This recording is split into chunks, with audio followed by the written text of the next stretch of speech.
की जय। श्री सद्गुरुदेव महाराज की जय। सभी दिव्य महान विभूतियों की जय। सत्य सनातन धर्म की जय। बोली श्री आनंद कंद भगवान की जय।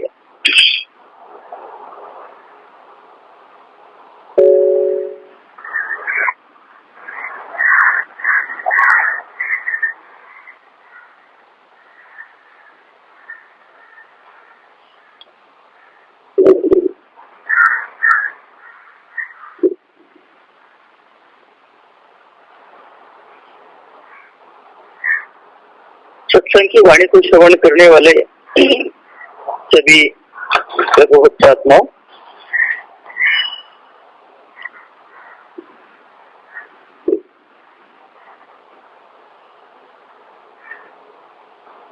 ज्ञान प्राप्ति के पश्चात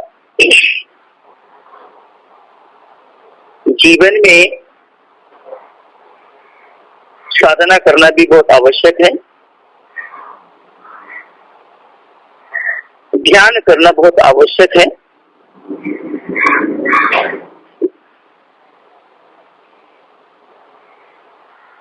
जब हम ध्यान करने लगते हैं तो स्वाभाविक है कि व्यक्ति ये सोचता है मुझे कोई अलौकिक अनुभूति हो जाए।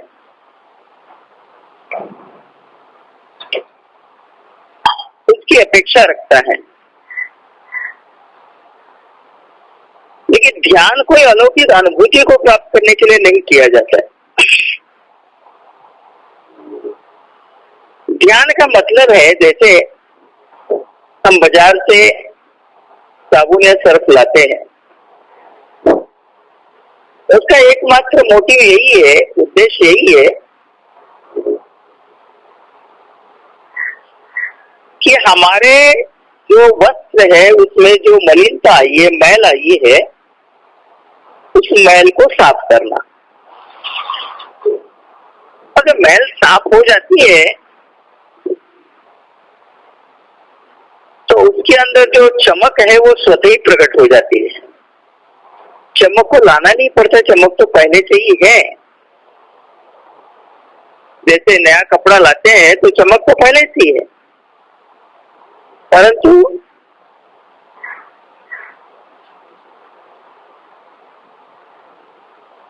हमने उसका प्रयोग करना आरंभ कर दिया तो उसके ऊपर मैल आ गई, दाग आ गए। तो साबुन या सर्फ का काम इतना ही होता है कि वो दाग है, वो मैल है, उसको हटा देना। और जब मैल हट जाती है तो चमक पहले से ही है, वो प्रकट हो जाती है। मैल ने चमक को ढक दिया था, जैसे बादल सूर्य को ढक देते हैं। हालांकि सूर्य अपनी जगह है, बादल नीचे होते हैं और वो ढक देते हैं। हवा चलती है तो बादल छिन्न विचिन्न हो जाते हैं। ऐसी ही ध्यान की हवा चलती है तो हमारे अंदर जो प्रतिपल हम कर्म संस्कारों का निर्माण करते हैं, हमारी जो इंद्रियां हैं, उन इंद्रियों के ऊपर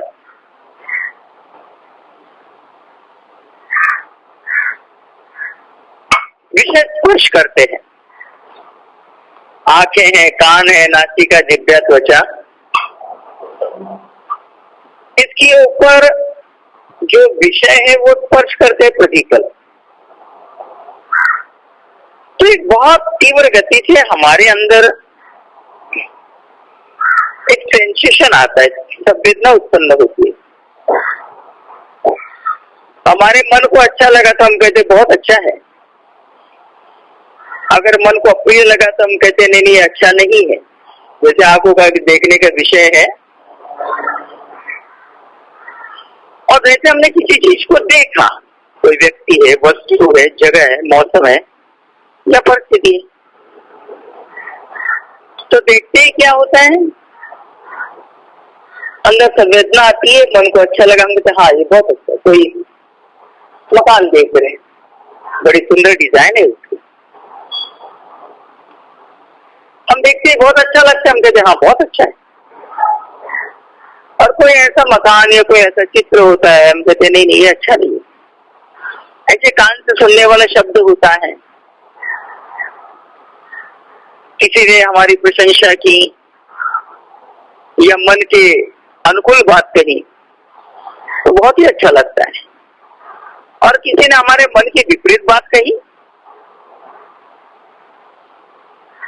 या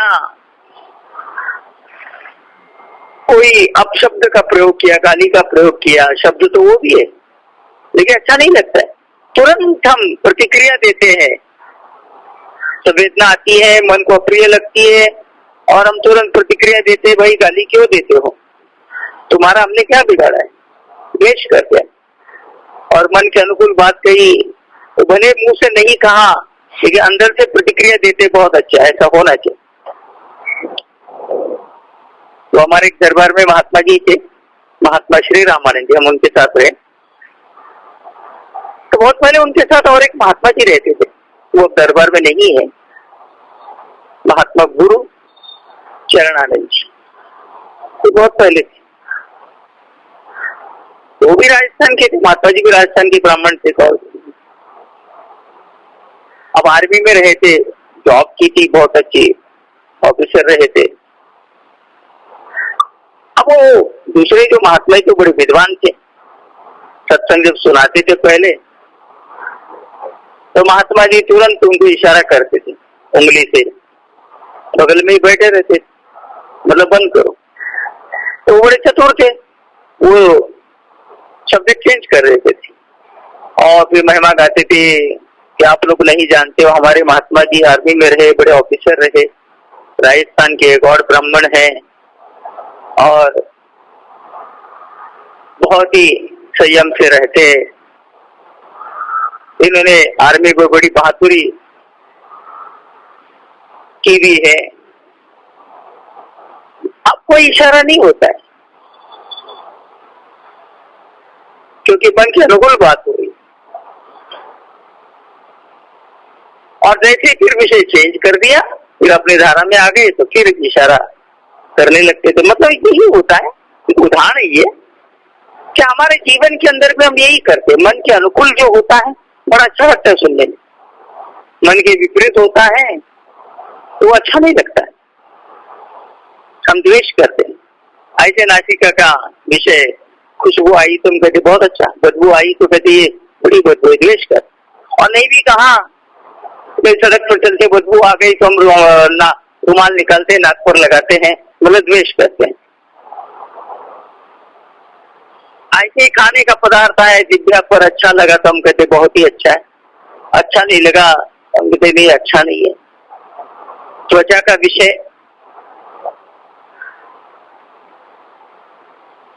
किसी ने जो है आलिंगन किया बड़ा अच्छा लगता है, और किसी ने दो चार थप्पड़ मार दिए, झापड़ मार दिए तो अच्छा नहीं लगता, स्पर्श तो वो भी है लेकिन द्वेष होता है। हम कहते तुम क्यों मार रहे हो, द्वेष करते हैं। बहुत ज्यादा गर्मी हो गई तो हम कहते बड़ा गर्म हो रहा है, बड़ी गर्मी है। बहुत ठंडी के दिनों में बहुत ठंडी हवा चलती है तो हम कहते बड़ी ठंडी है, द्वेष करते हैं। और अभी गर्मी में थोड़ी बारिश हो गई, ठंडक हो गई, हम कहते हाँ बहुत अच्छा है, मौसम बहुत अच्छा है। तो ये इसी प्रकार से इंद्रियां होती है, इनके माध्यम से हम प्रतिपल राग या द्वेष के संस्कार बनाते हैं। और ये नहीं होते तो मन के संस्कार, मन के विषय चलते हैं। मन जो है वो सोचता रहता है, पुरानी बातों में जाएगा, वो सोचता है कि अमुक जगह गए थे, उन लोगों ने बड़ा सत्कार किया था, बहुत अच्छे लोग थे, और फिर जाएंगे तो सत्कार करेंगे, भूतकाल भविष्यकाल, वर्तमान में मन रहता नहीं है। और ऐसे ही सोचता है कि फलानी जगह गए थे, उन लोगों ने बड़ी गालियां दी थी, बड़े दुष्ट लोग थे, और फिर जाएंगे तो गालियां देंगे, मारेंगे, भूतकाल भविष्यकाल, वर्तमान में रहता नहीं। तो मन हर पल जब इंद्रियों के विषय नहीं होते तो मन के विषय चलते हैं और मन प्रतिपल प्रतिक्रिया दे करके ये कर्म संस्कार तैयार करता है। इसी के कारण हमारा मन जो है वो बड़ा मलिन हो गया है,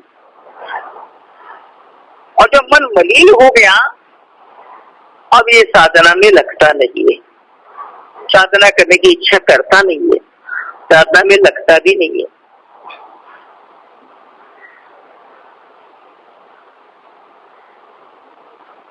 इसीलिए हमारे जीवन के अंदर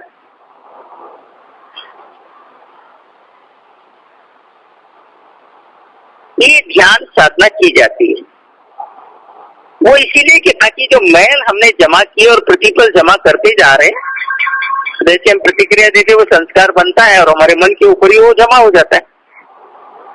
ये जो संस्कार होते हैं इन्हीं को निर्मल करने के लिए, मन को निर्मल करने के लिए, शुद्ध करने के लिए ध्यान किया जाता है, साधना की जाती है। इसमें कोई अलौकिकता के पीछे नहीं दौड़ना होता है, जो स्वाभाविक है, नैसर्गिक है, वास्तविक है, बस इसका ध्यान करना है केवल। ध्यान का मतलब सभी प्रकार से मन को शून्य करना और नाम के साथ जोड़ देना।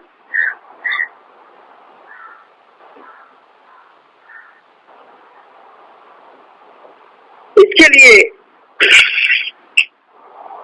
जो आर्य अष्टांगिक मार्ग है तो के 6 अंगों की चर्चा आप लोगों ने सुनी। शीलता सदाचार की चर्चा सुनी, जिसमें शरीर और वाणी के दुष्कर्मों से बचने की बात थी। समाधि की चर्चा हुई, जिसमें मन को वश में करने की बात थी। और मन हमेशा जोर जबरदस्ती करके दमन करते हुए कोई व्यक्ति दुखों से छुटकारा नहीं पा सकता है। हर दमन हमारे मन में एक नई गांठ, नया तनाव पैदा करता है। दमन द्वारा एक बार वाणी और शरीर के दुष्कर्मों से तो बच जाते हैं, मन वश में आ गया, और यह सही समाधान नहीं है।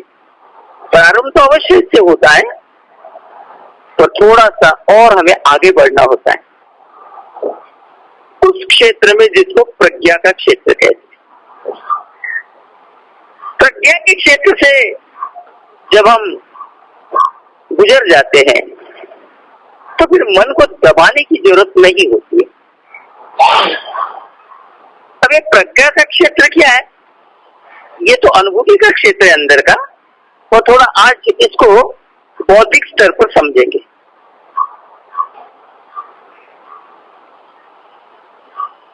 जो आर्य अष्टांगिक मार्ग है उसके अंतिम 2 अंग है, शुद्ध संकल्प और शुद्ध दर्शन, सही दर्शन। संकल्प का अर्थ है चिंतन या मनन।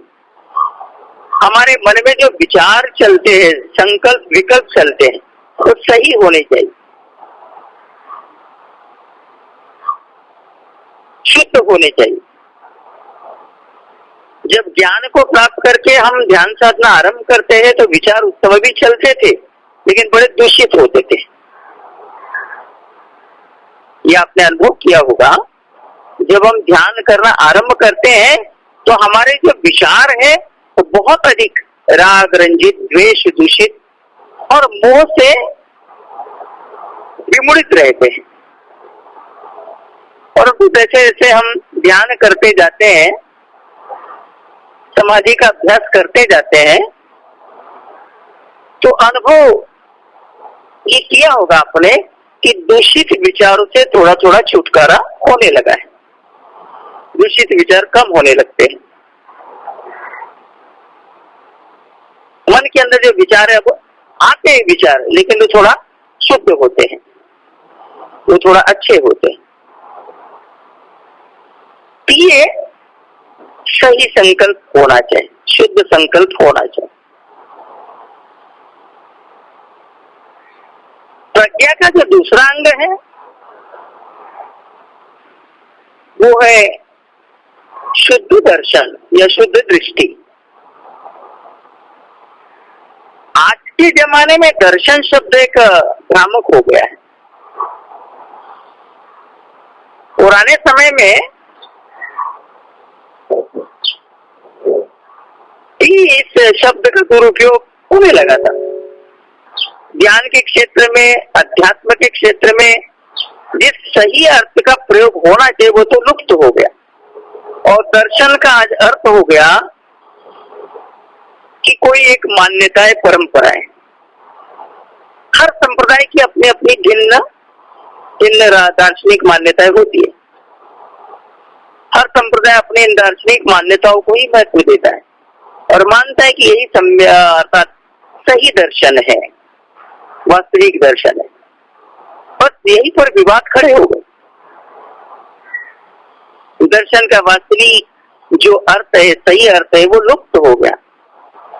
दर्शन का अर्थ है जो बात, जो वस्तु जैसी है उसे वैसे ही उसके गुण, धर्म, स्वभाव में देखना, यही सही दर्शन है। जैसे बर्फ है, बर्फ शीतल है, शीतल करती है। अब ये बर्फ किसी के भी घर की हो कोई फर्क नहीं पड़ता है। आपके घर की हो कि पड़ोसी के घर की हो, कि आपके एरिया की हो कि दूसरे एरिया की हो, प्रभा देवी की हो कि वो मुंबई के किसी दूसरे क्षेत्र की हो, कोई फर्क नहीं पड़ता है। कि मुंबई की अग्नि हो, बर्फ हो, या फिर पूना की हो, महाराष्ट्र की हो, कि यूपी की हो, कि केरला की हो, भारत की हो, कि पाकिस्तान की हो, कि अमेरिका की हो, एक ही गुण मिलेगा। उसका स्वभाव, गुण, धर्म एक ही मिलेगा। उसमें कोई अलग अलग कुछ नहीं मिलेगा। एक ही जैसा सब कुछ होता है। जो वस्तु जैसी है उसको वैसे ही देखे। अग्नि जलती जलाती है, तो कहीं की भी अग्नि हो, हमारे घर की हो, पड़ोसी की हो, आपके शहर की हो, कि और किसी के शहर की हो, कि किसी भी प्रांत की हो, कि भारत की हो, कि किसी भी देश की हो, नहीं, एक ही गुण होता है, बदलता नहीं है। कुदरत के यही नियम है।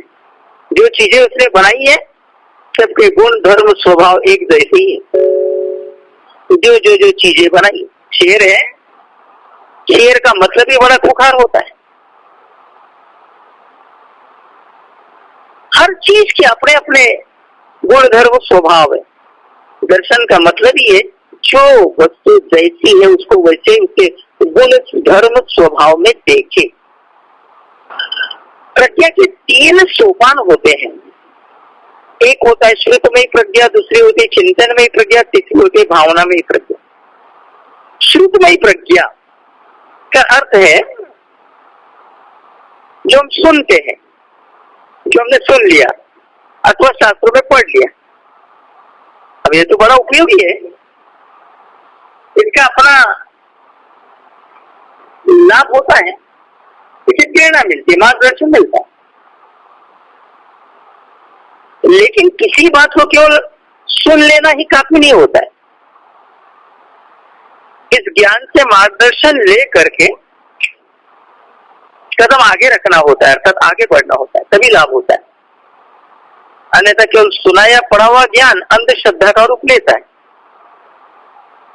ब्लाइंड फेथ बन करके रह जाता है। अगर हमने सुना पड़ोसी के घर पे खीर बनी हुई है,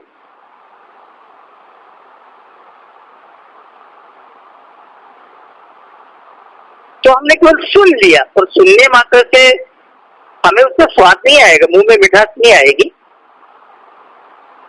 ना ही हमारा पेट भरेगा, ना ही उससे हमें कोई एनर्जी मिलेगी, ऊर्जा मिलेगी। अगर हम केवल सुनते हैं कि भगवान राम का जीवन कितना महान था या कृष्ण भगवान का जीवन कितना महान था, महावीर स्वामी, बुद्ध है या अनेकों संत हुए, उनका जीवन कितना महान था, महाराष्ट्र में इतने सारे संत हो गए, उनका जीवन कितना महान था, सुन लिया, लेकिन हमें कोई लाभ नहीं होगा। हमारे जीवन के अंदर केवल सुनने मात्र से हमारे जो दुख है वो समाप्त नहीं होंगे। दुख तो बढ़ते ही जाते हैं। तो जो पहली प्रज्ञा है वो है श्रुतमयी प्रज्ञा, सुनना, सुन लेना, श्रवण करना। आज के जमाने लोग सुनते हैं, भागवत की महिमा सुन रहे हैं और भी बहुत सारी महिमा सुन रहे हैं। कोई कुरान की महिमा सुनता है, कोई बाइबिल की महिमा सुनता है, बहुत सारी दार्शनिक मान्यताएं उनको सुनता है। सुन लिया, पर सुनने वाले कुछ भी फर्क नहीं पड़ता है, अंदर कोई फर्क नहीं। हम मन के अंदर जो मन का स्वभाव है वो जो का त्यों बना रहता है और परिणाम स्वरूप प्रतिपल नए नए संस्कार बनते जो हमारे दुख का ही कारण बनते, हमारा दुख समाप्त नहीं हो पाता है। उल्टा जो हम सुनते हैं तो वो हमारे जीवन के अंदर फिर एक अंदर श्रद्धा का रूप बनता है, एक कट्टरपंथी हम बन जाते हैं। दूसरा है चिंतनमय प्रज्ञा। चिंतन का अपना महत्व है, चिंतन मनन करना मनुष्य का स्वभाव है, उसका अपना एक प्राकृतिक धर्म है। वो हर बात अपनी बुद्धि की कसौटी पर कसकर देखेगा, जो कुछ सुना है पढ़ा है उस पर चिंतन मनन करके निश्चय करना कि कौन सी बात युक्ति संगत है, कि न्याय संगत है, कि तर्क संगत है, कि धर्म संगत है, तब इसे स्वीकार करना।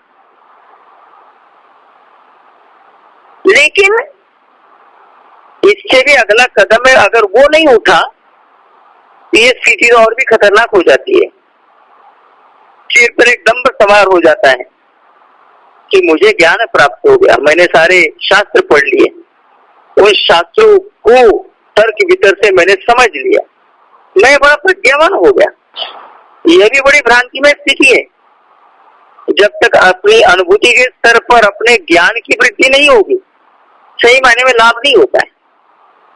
जैसे अभी थोड़ी देर पहले मैंने कहा, सुन लिया हमने कि पड़ोसी के घर में खीर बनी है, अब उसका चिंतन शुरू कर दिया, पड़ोसी के घर में खीर बनी है, खीर बनी है, खीर बनी, लेकिन उससे भी कोई मुंह में मिठास नहीं आएगी, ना पेट भरेगा और ना ही उससे हमें कोई ऊर्जा मिलेगी, एनर्जी मिलेगी। फिर ये विचार भी आता है, हम तो चिंतन तो कर रहे, हम चिंतन तो कर रहे, लेकिन वो केवल चिंतन है, वो जीवन के अंदर अभी प्रैक्टिकली हमारे जीवन के अंदर वो आचरण में नहीं आया है।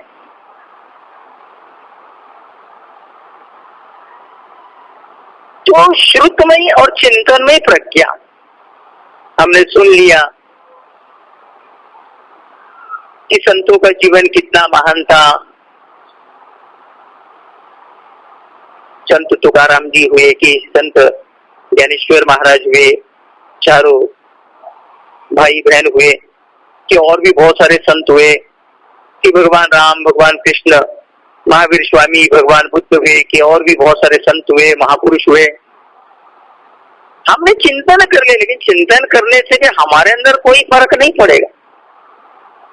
भगवान बुद्ध ने तो सारा राजपाट त्याग दिया, पिता तो बार बार चाहते थे, लेकिन फिर भी उन्होंने राज्य ठुकरा दिया, स्वीकार नहीं किया, और बड़ी साधना की, बहुत ज्यादा साधना की, बहुत गहराई में गए और तब जाकर के सत्य का साक्षात्कार कर लिया, बुद्धत्व प्राप्त कर लिया।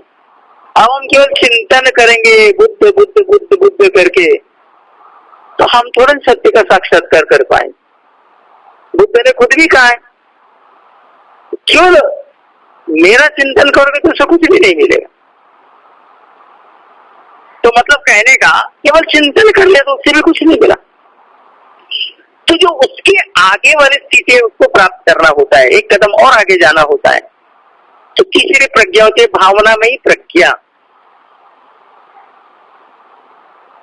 अपने अनुभूतियों के बल पर जो हम प्रज्ञा को प्राप्त करते हैं वो कल्याणकारिणी प्रज्ञा होती है, अपने अनुभव को प्राप्त करते हैं। उसी से हमारा मनोबल प्राप्त होता है। हमारी जो पुरानी गांठें, पुराने कर्म संस्कार, उनकी जो गांठें हैं वो खुल जाती है, नई गांठें बनती नहीं है।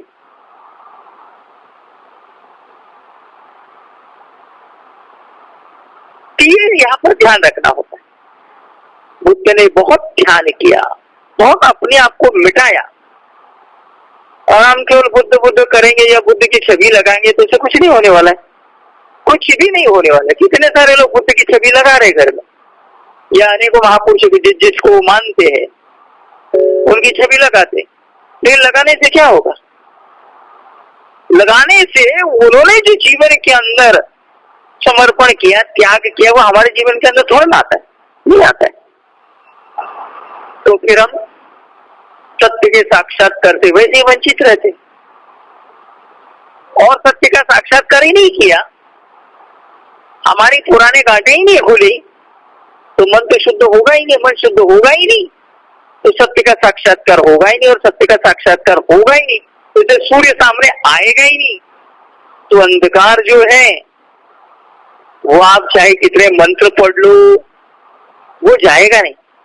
हाँ, दिया जलाया थोड़ा, उतनी देर का अंधेरा दूर होगा, लेकिन पूरा अंधेरा नहीं जाएगा। पूरा अंधेरा तभी जाएगा जब सूर्य सामने होगा। ऐसे ही जीवन के अंदर जब तक सत्य का साक्षात्कार हम नहीं करते हैं, तब तक जीवन के अंदर जो दुख हमारे हैं वो समाप्त नहीं होते। और सारी मोनोपोल यही है, जो कुछ भी आदमी कर्मकांड करता है, जो कुछ भी करता है, मंदिर में जाने का हो, व्रत करने का हो, कि और कुछ भी करने का हो, कोई आदमी मस्जिद में जाता है, नमाज पढ़ता है, कोई आदमी बाइबिल पढ़ता है, कोई और भी कर्मकांड बहुत सारे करते हैं, यहाँ तक कि कोई आदमी को सत्संग जाने तक सीमित रखता है, अपने आप ज्ञान ले लिया लेकिन सत्संग जा रहा है, गुरु माई का दर्शन भी कर रहा है, लेकिन गुरु महाराज जी क्या इशारा कर रहे हैं वो जीवन के अंदर अपना नहीं रहा है। हर सत्संग में गुरु महाराज जी का यही इशारा होता है, प्रत्येक सत्संग में गुरु महाराज जी यही कहते, खूब भजन ध्यान करना। केवल ऐसा नहीं कि भजन ध्यान कर, खूब भजन ध्यान करना। अभी खूब भजन ध्यान करना, ये आदमी बस इसको इग्नोर कर देता है, इसको छोड़ देता है और अपने मन के अंदर एक नया दम्भ प्राप्त कर लेता है। अजी हम सत्संग में तो जाते हैं, अजी हमने ज्ञान तो ले लिया, हम गुरुमुख तो बन गए हैं, हमने गुरु तो धारण कर लिए, लेकिन गुरु तो धारण कर लिए, लेकिन गुरु की बात तो धारण नहीं की, गुरु की आज्ञा को तो धारण नहीं किया। और यही कारण है कि हम अपने जीवन के दुख समाप्त नहीं कर पाते। तो इसीलिए कि हम जो साधना करते हैं उसका लक्ष्य यही है कि हमारी भावना में प्रज्ञा जागृत हो। हर परंपरा के महापुरुषों ने जो बातें कही वो अपने अनुभव से कही, और वो हमारे काम की तभी होगी जबकि वो सारा अनुभव हमारे जीवन में उतरे। जो अनुभूति होती है उसे शब्दों में पूरी तरह से नहीं उतारा जा सकता है, नहीं कहा जा सकता है। कुछ तो अनुभूतियां ऐसी है जो इंद्रियातीत है, अंतिम सत्य की अनुभूति, परम सत्य की अनुभूति है। इन अनुभूतियों को शब्दों में उतारना नितांत असंभव है, क्योंकि शब्दों की अपनी एक सीमा होती है, भाषा की अपनी एक सीमा है। इसीलिए सत्य की खोज में जो साधक निकलता है उसके लिए आवश्यक है कि सत्य को अपनी अनुभूति के स्तर पर वो जाने, बस यही भावनावी प्रज्ञा होती है। इस प्रकार सत्य की खोज आरंभ करते हैं तो अंतर्मुखी होकर के जो सच्चाई का हम पहला दर्शन करते हैं, पहले दर्शन करते हैं, वो हमेशा स्थूल ठोसी होता है, स्थूल सत्य का दर्शन होता है, घनीभूत सत्य का दर्शन होता है। अब आप कहेंगे स्थूल सत्य क्या है, घनीभूत सत्य क्या है? तो जैसे आप साधना में बैठ गए, अब बैठ गए, अभी 5 मिनट नहीं हुए, 10 मिनट नहीं हुए, तो आपके पैर में जो है ब्लड सर्कुलेशन स्टॉप हो गया, पैर आपका सुन्न हो गया, भारी हो गया। अब पैर भारी हो गया, ये उस समय का सत्य है, इसे नकारा नहीं जा सकता ना कि आपका पैर भारी हो गया। साधना के अंदर ये भी आपका एक अनुभव है, ये एक स्थूल सत्य है, घनीभूत सत्य है। आप बैठ गए, आपका शरीर भारी हो गया, या आपको खुजली आने लगी, या कुछ भी होने लगा, तो वो उस समय का सत्य है, घनीभूत सत्य है। कभी आप देखेंगे शरीर एकदम पसीने पसीने से लगता है, पसीना पसीना हो जाता है, कभी एकदम सूखा सूखा शरीर हो जाता है, कभी कुछ होता है, कभी कुछ होता है। तो मतलब ये भी एक घनीभूत सत्य है।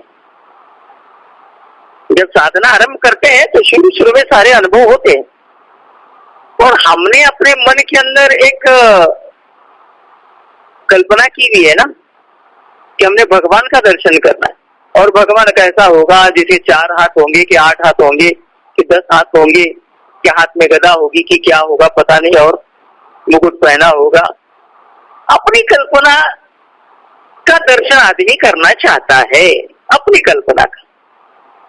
जैसे एक आदमी जो है, एक आदमी भगवान के सामने खड़ा है मंदिर में, कहता है प्रभु आप कृपा करो, मुझे अपना थोड़ा अनुभव करवा दो, मैं आपका अनुभव करूं। और वो कह रहा है, और परिणाम क्या हो गया कि उसके सामने सूर्य आ गया, सूर्य के दर्शन कर रहा है, और उसने तो अपनी कल्पना की थी। कहता है प्रभु आप दया करो, मुझे कुछ आपका चमत्कार तो देखो। और उसी समय किसी बालक का जन्म हुआ होगा, उसका रुदन सुनाई दिया और वो समझ नहीं पाया, वो तो अपनी कल्पना में है। कहता है भगवान थोड़ा मैं अपनी वाणी से तो अर्थात आपकी वाणी तो सुन लूं मैं। और उसी समय कोई एक बहुत अच्छी चिड़िया बोलने लगी, और वो अपनी धुन में, उसकी अपनी कल्पना है। कहा प्रभु मैं आपका प्रभाव तो देखूं। तो उसी समय आसमान के अंदर बादल आ गए और जोर से बिजली कड़कने लगी। पर वो आदमी समझ ही नहीं पा रहा है क्योंकि उसने अपनी कल्पना की हुई है, और इसलिए आदमी समझ नहीं पाता है। हर आदमी अपनी कल्पना की धुन में है कि मुझे ऐसे भगवान के दर्शन होने चाहिए, मुझे वैसे होने चाहिए, कि धनुष बाण लेके आना चाहिए, कोई कहता है सुदर्शन चक्र लेके आना चाहिए, कोई और कुछ सोचता होगा, कोई और कुछ सोचता होगा। कोई ईसाई आदमी है तो सोचता होगा जीसस के रूप में हो जाए, कोई सोचता होगा और किसी रूप में हो जाए। मतलब हर आदमी अपनी कल्पना में है, और वो काल्पनिक दर्शन करना चाहता है। और भगवान तो कल्पना है ही नहीं, सृष्टि के हर कण कण में वही शक्ति समाई हुई, हर कण कण में वही स्पंदन है। अगर कोई एक रूप में होगा तो एक ही जगह पर होगा, कितने रूप ले सकता है? 2, 4, 10, 100, 200, 1000, 2000, और इससे ज्यादा कहाँ होंगे? लेकिन जो ऑल परवेडिंग का मतलब क्या होता है? जो व्यापक है। लेकिन नहीं, आदमी अपनी कल्पना, वो व्यापकता को नहीं देखता है। हर आदमी जो खुद कर रहा है उसी को सब कुछ मानता है। एक बार एक कोई पादरी थे,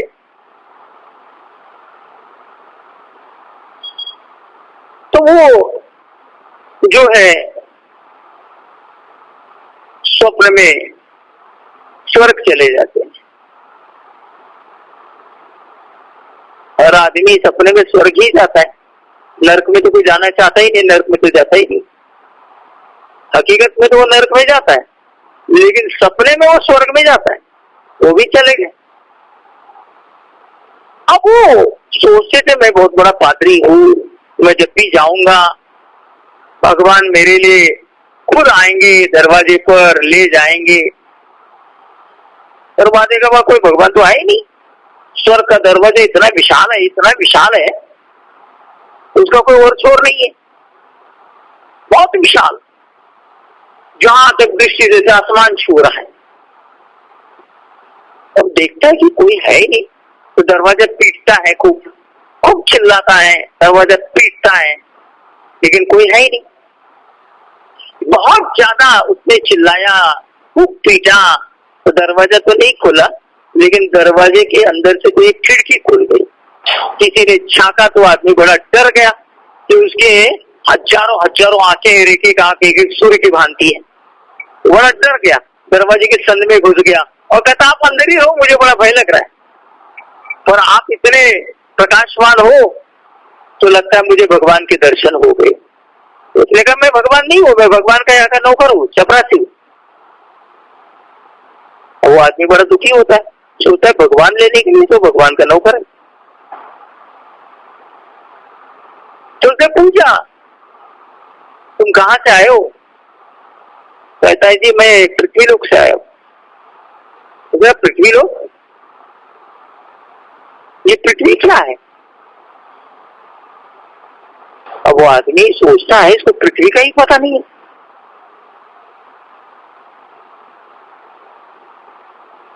तो बड़ा धैर्य धारण करके कहता है पृथ्वी एक सूर्य के परिवार का एक सदस्य है। सूर्य? कौन सा सूर्य? असंख्य सूर्य है। अपना इंडेक्स नंबर बताओ तो कुछ खोजबीन की जा सके, तुम कहां से आए हो। अब वो आदमी इतना घबराता है कि सूर्य का ही पता नहीं है, सूर्य भी असंख्य है, कहता है इंडेक्स नंबर बताओ। अब जब सूर्य का ही पता नहीं तो इसको पृथ्वी का क्या पता होगा? पृथ्वी का ही पता नहीं तो पृथ्वी के ऊपर कोई ईसाई धर्म है, उसका कहां से पता होगा? और ईसाई धर्म के अंदर भी कोई एक कैथोलिक है, उसका कहां से पता होगा? और फिर उसका किसी गांव के अंदर कोई एक मंदिर है, चर्च है, उसका कहां से पता होगा? फिर उस मंदिर का कोई एक पुजारी है, कोई पादरी है। अब इतना घबरा जाता है वो आदमी,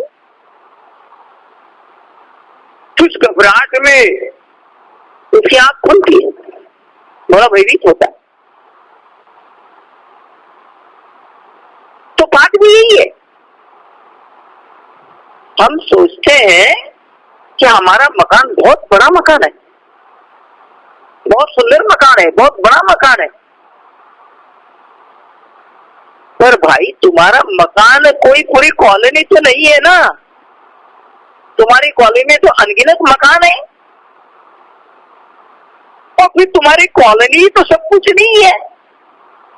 मुंबई के अंदर कितनी सारी असंख्य कॉलोनियां हैं, सब मिल करके इतना विशाल नगर बना है, एक सिटी बनी है मेट्रोपॉलिटन। और फिर मुंबई अपने आप में कुछ नहीं है। मुंबई जैसे और भी शहर है, पूरा प्रांत है, और पूरा प्रांत ही अपने आप में कुछ नहीं है। ऐसे कितने सारे प्रांत है मिलकर के एक देश बना हुआ है, और फिर देश ही अपने आप में सब कुछ नहीं है। ऐसे कितने सारे देश है, वो देश मिल करके पूरा एक जग बनाए, संसार बनाए धरती के ऊपर। और फिर बहुत सारे ऐसे भी है जो जितनी जमीन है उससे बहुत ज्यादा पानी ही पानी है, पानी के अंदर ही तो बहुत सारा संसार है। अभी पृथ्वी भी अपने आप में कुछ नहीं है। पृथ्वी से 60,000 गुना बड़ा तो सूर्य होता है। सूर्य का प्रकाश धरती पर आता है 8 मिनट का, 8 मिनट कुछ सेकंड का समय लगता है। और प्रकाश की गति क्या होती है? वेलोसिटी ऑफ लाइट क्या होती है? 3 लाख किलोमीटर पर सेकंड, 86,000 माइल्स पर सेकंड, अर्थात 3 लाख किलोमीटर पर सेकंड। इतनी तेज गति प्रकाश की है, लाइट ऑफ स्पीड है। अब ये स्पीड ऑफ जो लाइट है, इतनी तेज गति से रोशनी चल रही है, 8 मिनट कुछ सेकंड में सूर्य का प्रकाश यहाँ पर आता है, लेकिन सूर्य से जो निकटतम तारे उनका प्रकाश धरती पर आने में जो है वो 4 साल का समय लगता है। उससे और थोड़ा दूर है, किसी को 10 साल लग रहा है, किसी को 20 साल, किसी को 50 साल, किसी को 100 साल लगते, किसी को हजारों साल लग रहे, किसी को लाखों साल लग रहे, और कोई ऐसे तारे जिनको करोड़ों साल लग रहे। और ऐसे भी तारे हैं जिनका प्रकाश चला है, अरबों साल लगते धरती पर वो प्रकाश पहुंचने में। और कोई ऐसे भी तारे हैं, इस पृथ्वी की उत्पत्ति हुई है तो उसका समय हो गया 4.5 बिलियन ईयर्स, 4.5 अरब साल हो गए हैं। अब इतना समय बीत गया और उन तारों का प्रकाश चला है, अभी धरती पर पहुंचा भी नहीं है। ये तो एक ब्रह्मांड हो गया, एक यूनिवर्स, और ऐसे इन्फिनिट यूनिवर्स है। उन सारे के सारे यूनिवर्स को चलाने वाली एक ही एनर्जी है, वाइब्रेशन, वो कंपन, स्पंदन, जिसको सीधी सादी भाषा में संतों ने नाम या शब्द कहा। उसी को भगवान कृष्ण कहते हैं ईश्वरा सर्वभूतानाम हृदय अर्जुन तिष्ठति ब्राह्मण सर्वभूतानि यंत्रोड़ानि माया।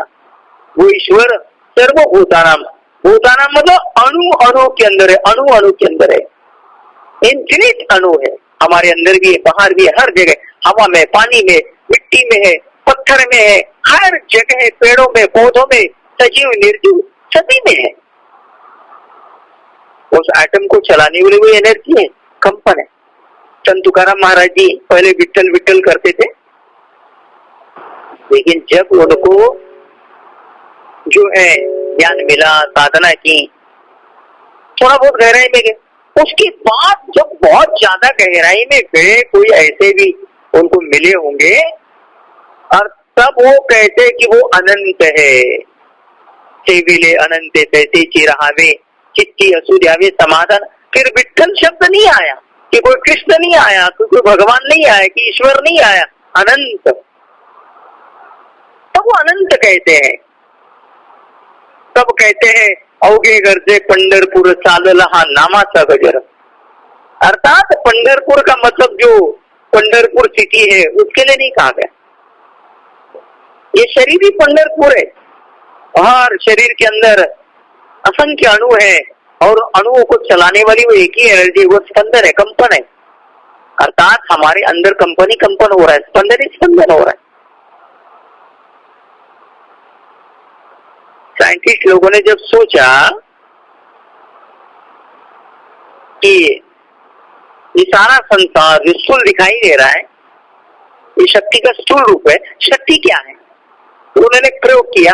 उसके लिए उन्होंने एक छोटा सा पाषाण लिया और बहुत जो है हाईली सेंसिटिव माइक्रोस्कोप होते हैं उनको लिया, उसके नीचे उसको ऑब्जर्व किया, परीक्षण किया, तो क्या देखते हैं, जो पत्थर जिसको हम निर्जीव समझते हैं, उस पत्थर के अंदर भी कुछ खटपट हो रही है। गौर से देखा तो क्या देखते हैं कि उसके अंदर अणु उत्पन्न होते हैं, नष्ट होते हैं। सोचा अणु से आ रही, अणु को गौर से देखा गया तो उसके अंदर कक्षाएं बनी हुई, इलेक्ट्रॉन्स घूम रहे हैं, सोचा इलेक्ट्रॉन से आ रही। फिर और गौर से देखा गया, जब और गौर से देखा गया तो उस इलेक्ट्रॉन्स के आगे उसका एक न्यूक्लियस है, केंद्रक है, देखा गया उसको तो उसमें न्यूट्रॉन्स है, प्रोटॉन्स है। बहुत सारे साइंटिस्ट तो यही रुके, पर कुछ लोग और प्रयोग करने लगे तो देखा नहीं, न्यूक्लियस के आगे उसका भी एक क्वार्क है, उसका भी एक क्वार्क है।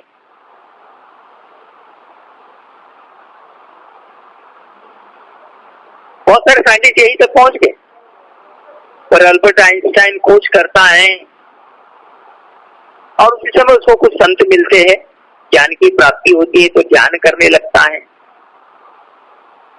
तो वो अंदर देखता है क्वार्क के भी आगे कंपन है। बार बार देखा, वो जो कंपन है, स्पंदन है, बस उसके आगे कुछ भी नहीं है।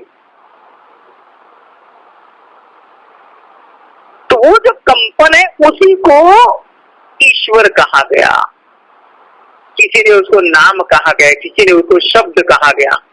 गुरु नानक देव जी महाराज उसी के लिए कहते हैं, शब्द ही धरती, शब्द ही आकाश, शब्द ही शब्द भयो प्रकाश, सगली सृष्टि शब्द के पाचे, नानक शब्द घड़ा घटाचे, मन मंदिर तन भेष कलंदर घट ही तीरथ नावा, एक शब्द मेरे प्राण बसते बहुरी जन्म नहीं आवा। वो शब्द, किसी ने शब्द कहा, किसी ने नाम कहा, किसी ने कुछ कहा, किसी ने कुछ कहा। तो मतलब कहने का, किसी ने प्रणव कहा, किसी ने अहुर मजता कहा, फारसी लोग और मज कहते हैं। किसी ने और कुछ कहा, किसी ने खुदा कहा, किसी ने अल्लाह कहा, किसी ने गॉड कहा, किसी ने बस अपनी अपनी तरह से नाम दे दिए। अब हम नाम दे बोले या ना बोले से क्या लेना जाना, वो कम पड़े। अब बिजली को बिजली कहो, पावर कहो, बीज कहो, कुछ भी कहो, पहले मात्र से कुछ तो होता नहीं है, थोड़ा ना अनुभव होता है। अनुभव तो तब होगा जब नेकेड वायर है, जो हम टच करेंगे, एक झटका लगे, करंट लगेगा तो पता चला बिजली किसको कहते, पावर किसको कहते, बीज किसको कहते, तो पता चलेगा। ऐसे नाम है, केवल नाम लेकर के हम लड़ते रहेंगे, खुदा, अल्लाह, गॉड, राम, कृष्ण, कुछ नहीं होगा। मतलब कहने का वो अनुभव तभी होता है जब व्यक्ति जैसे नेकेड वायर को टच किया जाता है, ऐसे मन को नेकेड कर लेता है, अर्थात इसके ऊपर जो दाग है, मैल है, इसको हटा देता है ध्यान साधना के द्वारा, और तब जाकर के अंदर भी वो नाम का अनुभव होता है। नाम का तब अनुभव होता है। तो मतलब कहने का कि वो कण कण व्यापी है, लेकिन शुरू में जो है वो घनीभूत सत्य का ही दर्शन होता है।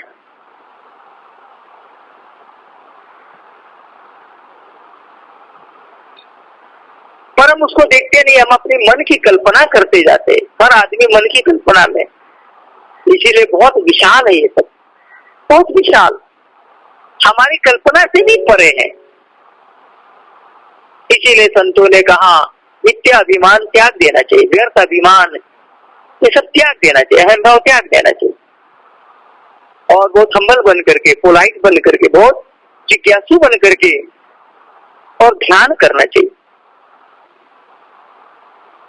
जो घनीभूत सत्य का दर्शन होता है और घनीभूत सत्य को देखते देखते उसके भी टुकड़े होने लगते हैं, तो वो सूक्ष्म हो जाता है अनुभव, फिर सूक्ष्मतर हो जाता है, फिर सूक्ष्मतम हो जाता है, तो सूक्ष्मतम सत्य के दर्शन होते हैं, और अंततः तब अंतिम सत्य परम सत्य का साक्षात्कार होता है। अपनी अनुभूति में जो हम अनुभव प्राप्त कर रहे हैं वो हमारी प्रज्ञा है। अब ये प्रज्ञा कैसे बढ़े,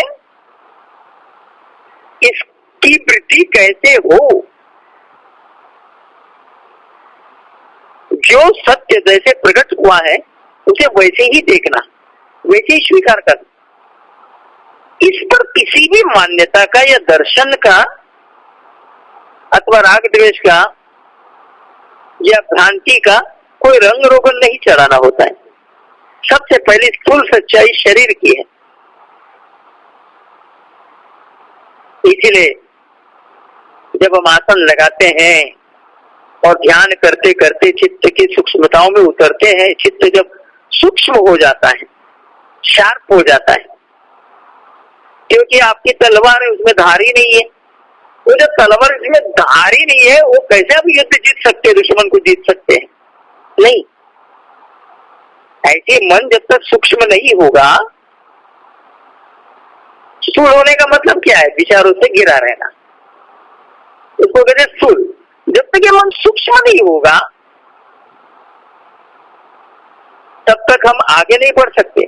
उसके गुण धर्म स्वभाव को देखना है। इसके बाद जो इंद्रियातीत धर्म है, जो सत्य है, लोकातीत धर्म है, उसका साक्षात्कार तब होता है। शरीर की और संसार की अनित्यता और क्षण भंगुरता के बारे में खूब सुना और पढ़ा है, लेकिन अनुभूतियों के स्तर पर ये बात नहीं जानी है, इसीलिए बड़ी भ्रांति होती है। जिन महान पुरुषों ने अपने अंदर उस संबोधि को प्राप्त किया तो बाहरी दुनिया को खूब देखा, बाहर की सच्चाइयों को देखा, फिर अंतर्मुखी होकर के अंदर की सच्चाइयों को देखने लगे कि शरीर के बारे में सच्चाई क्या है, शरीर की सच्चाई क्या है। हर आदमी है, कोई भी किसी जाति का हो, किसी भी मजहब का हो, किसी भी शहर का, गांव का या किसी प्रांत का हो या किसी भी देश का हो, सच्चाई क्या है? हड्डी है, मांस है, रक्त है, त्वचा है, इत्यादि इत्यादि। फिर इनको टुकड़े करके देखा गया तो सब क्या है, छोटे छोटे परमाणु कणों से ये सब बना है। और ये परमाणु कण भी उत्पन्न होते हैं, नष्ट होते हैं, ये भी स्थिर नहीं है। 4th डायमेंशन मैंने बताई थी आपको, ये 4th dimension it is called change. चौथा आयाम जो है वो है परिवर्तन, जिसको हम समय भी कहते हैं, टाइम कहते हैं, अर्थात परिवर्तन होते रहता है। ये परमाणु कण भी उत्पन्न होते, नष्ट होते, परिवर्तित होते रहते हैं। अनुभूति से ये ज्ञात हुआ कि उत्पन्न और नष्ट होने वाले ये कण परमाणु से भी अति छोटे हैं। उस समय की समृद्ध भाषा में ऐसे छोटे कण को व्यक्त करने के लिए कोई शब्द नहीं था।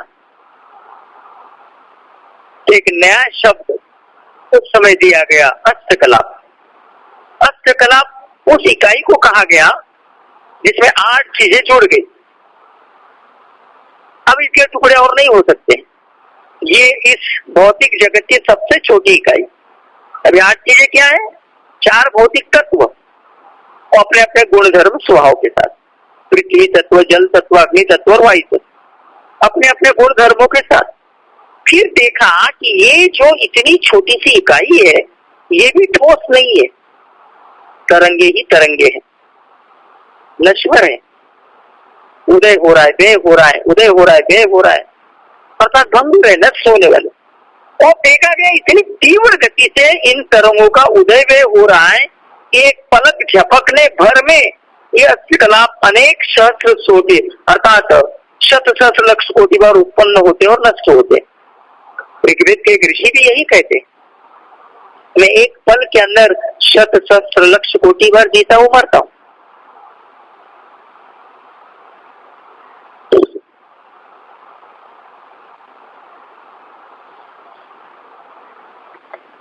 एक पल के अंदर शत सहस्र लक्ष कोटि बार जीता हूं, मरता हूं। इसका उत्तर आता है 1 के ऊपर 17 शून्य। एक जर्मन के अंदर साइंटिस्ट हुआ जिसका नाम था रॉबर्ट अल्वा, ये अल्वा रेशमी कहते हैं।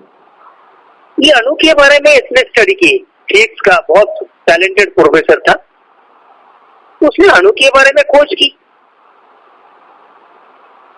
तो उसे जर्मन सरकार के सामने रखा ये अपना प्रपोजल। तो सरकार ने सोचा कोई धूर्त आदमी है, उसको देश निकाला दे दिया, वो अमेरिका चला गया, एक यूनिवर्सिटी में अप्लाई किया। उन लोगों ने देखा इतना टैलेंट आदमी है तो आपका इंटरव्यू लेने के लिए हमारे पास इतना कोई टैलेंट व्यक्ति नहीं है, आप ज्वाइन कर लो। उसे ज्वाइन कर लिया। और जो आदमी जिसकी जो धुन लगे जब तक पूरी नहीं होती तो चैन नहीं आता है। 1 वर्ष के पश्चात अमेरिकी गवर्नमेंट के साथ बैठने का मौका आया उसका, और उस समय 1945 में सेकंड वर्ल्ड वॉर आरंभ हो चुका था। जापान बहुत आगे बढ़ गया था, अमेरिका को इसकी जरूरत थी। अमेरिकी गवर्नमेंट ने कहा ये डॉलर ले लो, जितना जल्दी हो सके काम करके दे दो। अब उसको साधन तो मिल गया, और सबसे पहले अणु की गति निर्धारित करनी होगी। तो उसने एक चेंबर बनाया, उसके ऊपर काउंटिंग मशीन लगाई, एक अणु लिया, एटम लेकर उसके अंदर इंसर्ट कर दिया, और देखते देखते खत्म हो गया, तुरंत वो नष्ट हो गया। काउंटिंग मशीन के ऊपर उत्तर देखा 1 के ऊपर 17 शून्य।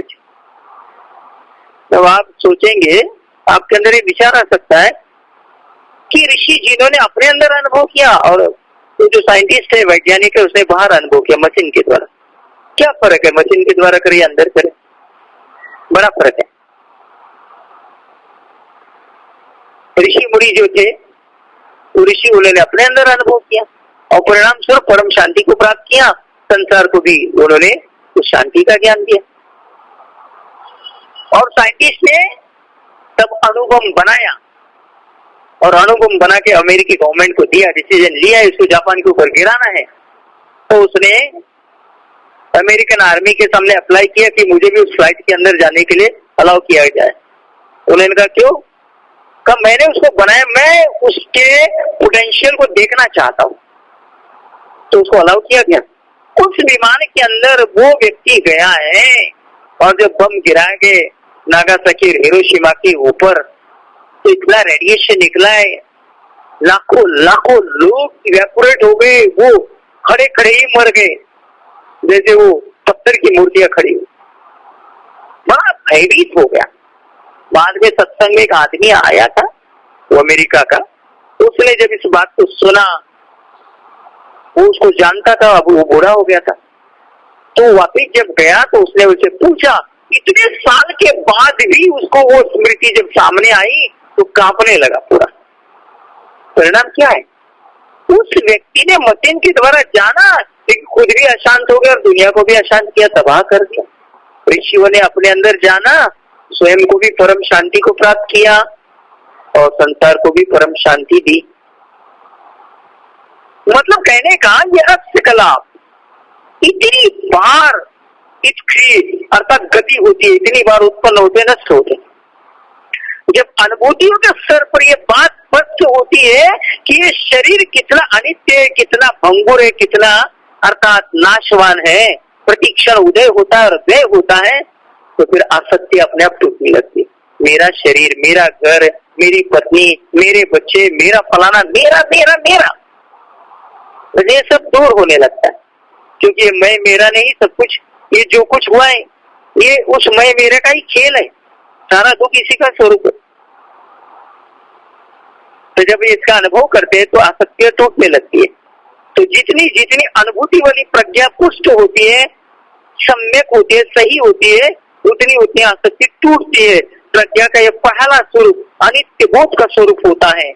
जब जागने लगता है, प्रमुख होने लगता है, तो हमारे अंदर जो राग, मराठी में राग क्रोध को कहते हैं, वो नहीं, राग मतलब आसक्ति, आसक्ति दूर होती है, द्वेष दूर होते हैं, मोह दूर होते हैं, यानी दुख दूर होते हैं, व्याकुलता दूर होती है, कठिनाइयां दूर होती है, तनाव दूर होते हैं। जो जो अनित्य बोध पुष्ट होने लगता है, क्योंकि प्रज्ञा का दूसरा अंग अनात्म बोध स्पष्ट होने लगता है। अभी अनात्म बोध क्या है, इसको जरा ठीक से समझना होगा। दार्शनिकों के अनात्मवाद और आत्मवाद के विवाद में हमें जाना नहीं होता है। अनात्म भाव अर्थात अहम भाव और मम भाव का अभाव। अनात्म भाव का अर्थ होता है अहम भाव या मम भाव का अभाव। मैं नहीं है, मेरा नहीं है, इस मैंने, मेरा मेरा ने कितनी आसक्ति पैदा कर दी है। आदमी सत्संग में भी जाता है, ज्ञान भी ले लिया, गुरु माई का दर्शन भी करता है, लेकिन फिर भी मैं मेरा मेरा नहीं जा रहा है, इसमें बड़ी आसक्ति पैदा की हुई है। ये खूब समझ में आने लगता है। व्यवहार जगत में मैं मेरा तू तेरा कहना पड़ता है, लेकिन वास्तविक कठिनाई आसक्ति की है, जिसके कारण दुख पैदा होता है। वस्तुतः इस शरीर स्कंद के प्रति कितना गहरा चिपकाव है, गहरी आसक्ति हो गई है। ऐसे चित्त स्कंद के प्रति हमारा कितना गहरा चिपकाव, गहरी आसक्ति हो गई है। अनुभूति के स्तर पर देखने लगेंगे तो पता चलेगा, पता लगेगा कि जिसके प्रति आसक्ति पैदा करे, ये तो तरंगे ही तरंगे उत्पन्न हो रही है, नष्ट हो रही, उत्पन्न हो रही है, नष्ट हो रही। इसलिए महापुरुषों ने कहा, सब्बो प्रज्वलितो लोको सब्बो लोको प्रकंपितो, अर्थात सारे लोग प्रज्वलित है, सारे लोग प्रकंपित है। उदय और व्यय का प्रकंपन है, इसमें मैं मेरा जैसा कुछ है ही नहीं है। जब ये शरीर ही मेरा नहीं है, तो इसे एक कदम आगे, एक इंच भी आगे जो वस्तु है, व्यक्ति है, स्थिति है, वो मेरी कैसे होगी। अनात्म का अर्थ है जब अहम समाप्त हो जाए, जब मम समाप्त हो जाए, तभी राग मिटता है, द्वेष मिटता है। अनित्य और अनात्म बोध के साथ साथ प्रज्ञा के तीसरे अंग अर्थात दुख का वास्तविक बोध होने लगता है। सही मायने में दुख क्या है, ये बात समझ में आने लगती है।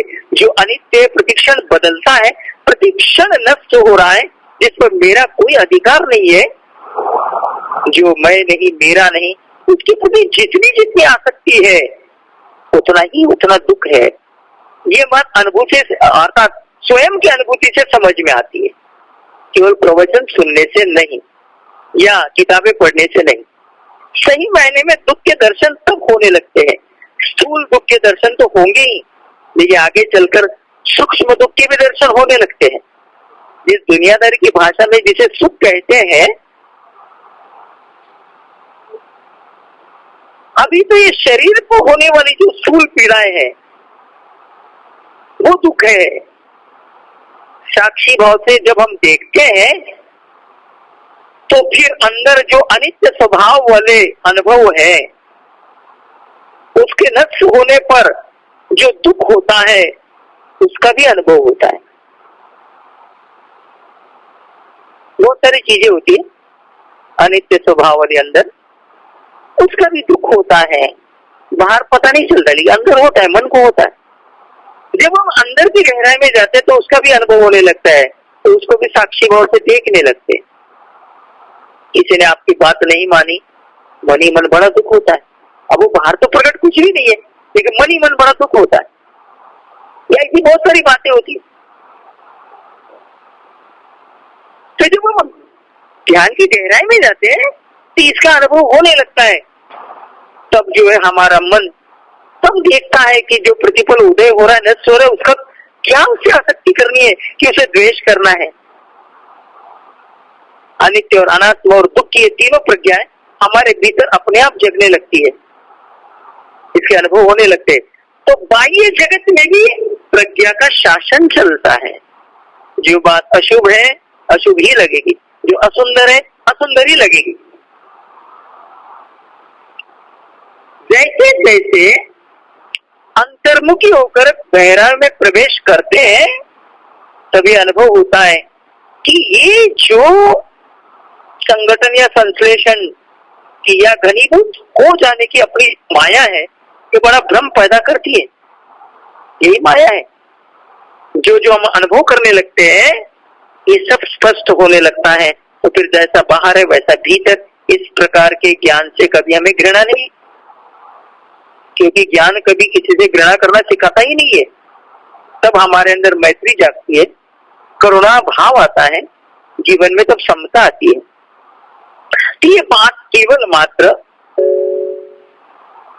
जो है हम भावना में प्रज्ञा प्राप्त करते हैं तब इसका अनुभव हमें होता है। तो इसी के लिए हमें जीवन के अंदर ध्यान करना होता है और ध्यान के द्वारा अपने जीवन के अंदर ये अनुभव करना होता है।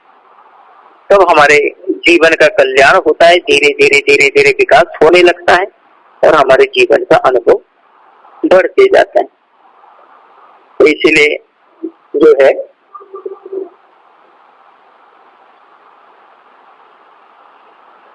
इस बात को हमें समझना है और अपनी अनुभूति को हमें प्राप्त करते हुए इस ज्ञान के मार्ग में आगे बढ़ना है। तभी गुरु महाराज जी का इशारा हमें समझ में आने लगेगा, गुरु महाराज जी क्या चाहते हैं हमसे, और तभी हमारे जीवन का वास्तविक कल्याण भी होने लगेगा। तो इसीलिए इसके लिए हमें शील सदाचार का पालन करते हुए समाधि के क्षेत्र से होते हुए आगे बढ़ना होता है। ये हमारे अपनी मेहनत के ऊपर, अपने पुरुषार्थ के ऊपर निर्भर करता है, अपने काम पर, अपनी तपस्या के ऊपर ये सब निर्भर करता है। निरंतर अभ्यास करते रहेंगे तो सफलता अवश्य मिलती है। तो इसीलिए हम जीवन के अंदर इसीलिए दृढ़ संकल्पित होकर के और पुरुषार्थ करें तो सफलता जीवन के अंदर अवश्य मिलेगी, जीवन का कल्याण होगा। अब आगे की बातें आगे के प्रवचन में आप सुनेंगे। आज के लिए इतना ही, इसके ऊपर मनन करते जाएं। ठीक है, बातें आप लोगों ने कभी सुनी नहीं है क्योंकि केवल कथा कहानी सुनने की आदत लगी हुई है भारी भारी की, तो अंदर की बातें क्या है ये पता ही नहीं है, वास्तविकता क्या है इसका पता ही नहीं है। इसीलिए कथा भी सुन लिया, कहानी भी सुन लिया, भागवत भी सुन लिया, रामायण भी सुन लिया, प्रवचन भी सुन लिए, लेकिन हमारे अपने अंदर कोई परिवर्तन नहीं आता है। मन का स्वभाव जो का त्यों बना रहता है, परिणाम स्वरूप प्रतिफल नए नए दुख के साधन बढ़ते जाते, कर्म संस्कार बनते जाते और आवागमन का चक्र ऐसे ही चलते जाता है। जीते जी सुख नहीं मिला, शांति नहीं मिली और मरने के बाद हम सोचते हैं कि हमें मोक्ष मिलेगा, शांति मिलेगी, कैसे संभव होगा? मोक्ष कोई कल्पना नहीं है। जीते जी मन को हर प्रकार से मुक्त करना, राग द्वेष और मोह मूर्ता से, इसी को मुक्ति कहते हैं या इसी को मोक्ष कहते हैं। तो कोई मरने के बाद नहीं, जीते जी प्राप्त होती, और इसके लिए हमें पुरुषार्थ करना होता है। यही हमारे जीवन का काम है और यही जीवन का वास्तविक सत्य है। तो कुदरत का ये कानून है, सब पर लागू होए, मैले मन दुखिया रहे, निर्मल सुखिया हो। कितनी बड़ी उच्च बात है ये कि कुदरत का ये कानून है, सब पर लागू होए, मैले मन दुखिया रहे, निर्मल सुखिया हो। जिनका मन मलिन रहता है, राग रंजित, द्वेष दूषित, मोह मोहित रहता है, प्रतिपल वो राग द्वेष में ही लगे रहते हैं, वो दुख ही दुख में लगे रहते हैं। जीवन के अंदर दुख छाया के भांति उनका पीछा करते रहते हैं। लेकिन जो मन को निर्मल करते हैं, तब सुख आपका पीछा करता है, तो सुख को प्राप्त करना नहीं पड़ता, वो अपने आप आपका स्वभाव बन जाता है। तो यही बात जीवन के अंदर समझे और अपने जीवन का कल्याण करें।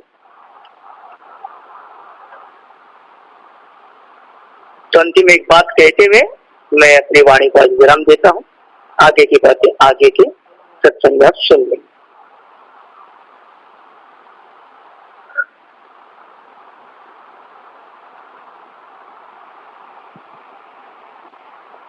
एक संत बहुत अच्छी बात कहते हैं, जो चाहे बंधन खोले मुक्ति दुखों से होए, जो चाहे बंधन खुले मुक्ति दुखों से होए, वश में कर ले चित्त को, वश में कर ले चित्त को, चित्त के वश मत होए।